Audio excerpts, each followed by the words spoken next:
नवीन येते पाहुणे 12 के 12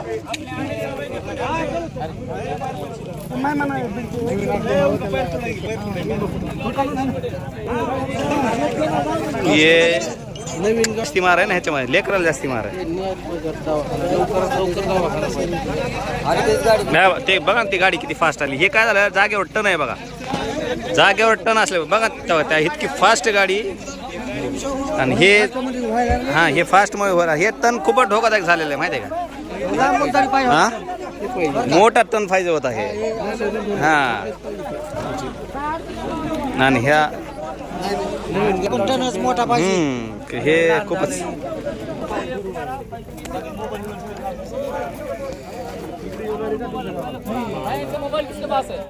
हां 3 लोक अपघात झाला तर का त्यामध्ये कशी परिस्थिती कशी आहे आतमध्ये कंडिशन त्याच्यामध्ये 2 लेडीज आहेत हां एक 45 असेल एक 30 असेल दोन्हीचे लेफ्ट साईडचे हाड तुटलेले आहेत पायाचे आणि एक मेल आहे त्यांचं लेफ्ट साईडचं पाय तुटलेलं आहे आणि एका मुलाचं तुटले पुरीला मारे आणि त्यांना आता माजलगावला नेण्यात आले अच्छा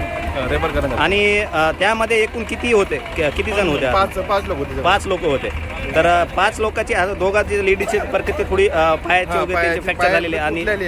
हां आणि दुसरी इतर एक पुरुष आहे त्याचे पाय तुटलेला अच्छा आणि लहान त्याच्या मुखला आतमध्ये दिसत होतं त्याचं नाकाला आहे थोडं नाकात अच्छा तर हा अपघात झाला कसा काय सांगू शकता काय मी त्या स्पॉटला नव्हतो त्यावेळेस अच्छा गाडी कंट्रोल नाही झाली हां स्लिपचा रस्ता आहे कडी ती आहे या ठिकाणी समजा स्लिप झाले असले समजा इथं बॅरिकेड आडवे असते तर काही समजा त्यांना टाळायचा प्रयत्न झाला असता अच्छा हे तुम्ही बघू शकता की आता सध्या आपण माजलगाव तालुक्यातील मंगरूळ नंबर 1 गावाच्या रस्त्यावर आहोत आपण हा रस्ता होऊन जवळपास 15 ते 20 दिवस झालेले आहेत आणि हा छत्रपती कारखान्याच्या पाठीमागून हा रस्ता समोरून येत आहे आणि या ठिकाणी तुम्ही बघू शकता की जागेवरच वळण आहे या वळणाच्या वळण जागेवर असल्यामुळे हा अपघात झाले असल्याची आपल्याला प्राथमिक माहिती मिळालेली आहे तुम्ही बघू शकता या ठिकाणी खूप भयानक या ठिकाणी अपघात झाले असल्याचे आपल्याला समोरच दिसत आहे तुम्ही या ठिकाणी बघू शकता की या ठिकाणी एकूण 5 जण होते आणि दोन महिला 2 पुरुष आणि एक चिमुकला त्यामध्ये असल्याची देखील आपल्याला प्राथमिक माहिती मिळालेली आहे तुम्ही बघू शकता की या ठिकाणी सध्या मंगरूळला जाताना हा रस्ता आहे आणि ह्या रस्त्यावरती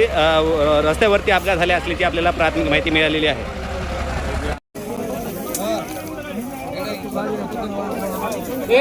कुछ नहीं इसमें डिक्की में क्या रहा क्योंकि होना मांगता पहले पंचायत नहीं भरे वाले उसके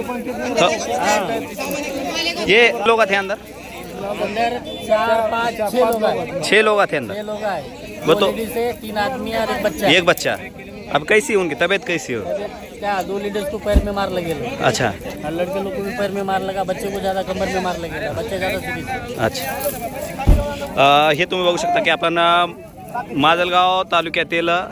हे मंगरूळ नंबर 1 आपण गावामध्ये सध्या आपण आलेलो आहोत तुम्ही हे बघू शकता की या ठिकाणी एक खूप दुर्दैवी घटना घडलेली आहे आणि या ठिकाणी तुम्ही बघू शकता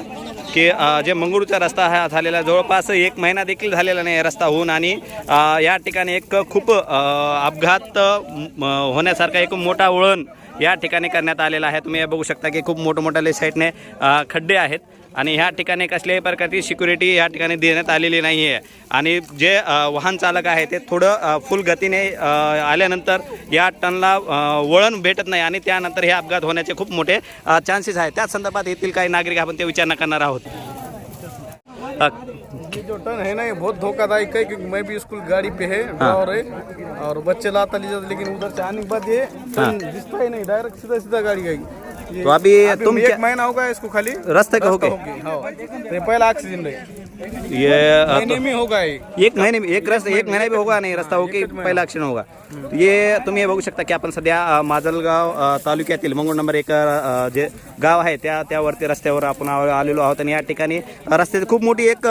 समस्या होती. आता सध्या रस्ता ते झालेला आहे आणि कॉन्ट्रॅक्टदार मार्फत आत्ताच काही गेले तर 25 ते 30 दिवसापूर्वी हा रस्त्याचं काम झालेलं आहे. तुम्ही हे बघू शकता की या ठिकाणी समोरच रस्ता आहे त्याला कसल्याही प्रकारची सेफ्टी जे हे लावण्यात आलेलं नाही आहे. जे वाहन चालक आहे ते थोडे गतीने आल्यानंतर या ठिकाणी कंट्रोल गाडी होतच नाही. ते असो की कुणी असं गावकरी असो या ठिकाणी गाडी कंट्रोल होतच नाही. त्यामुळेच हा अपघात झाला असल्याची प्राथमिक माहिती मिळत आहे. आता मंगरूळ या रस्त्यावरती एक अपघात झालेला काय सांगतात त्या संदर्भात? काय नाही टर्न एकदम जागेवर टर्न झाल्यामुळे अपघात व्हायला याच्या आधी 1-2 झालेले ह्याच रस्त्यावरती ह्याच झाले. रस्त्यावर झालेले ह्याच कर्ममध्ये आणि हे रस्ता होऊन किती दिवस झालेले आहे सध्या त्याचे रोड 15-20 दिवस होऊन गेले. 15 दिवसात किती 2-3 अपघात झालेले या ठिकाणी काय सांगताल तुम्ही? टर्न थोडा मोठा पाहिजे. रस्त्याचा टर्न एकदम जागेवर झालाय ना. हा रस्त्याच्या टर्नमुळे समजा हे अपघात होत आहेत. गाडी आवरत नाही. अच्छा थोडा मोठा पाहिजे. हे तुम्ही बघू शकता की आपण सध्या हा गतिरोधक 2 साईडला 2 गतिरोधक पाहिजे. ब्रेकर पाहिजे कमीत कमी ब्रेकर तरी पाहिजे या ठिकाणी ब्रेकर तरी पाहिजे आणि या ठिकाणी डिवायडर एक पाहिजे समजा.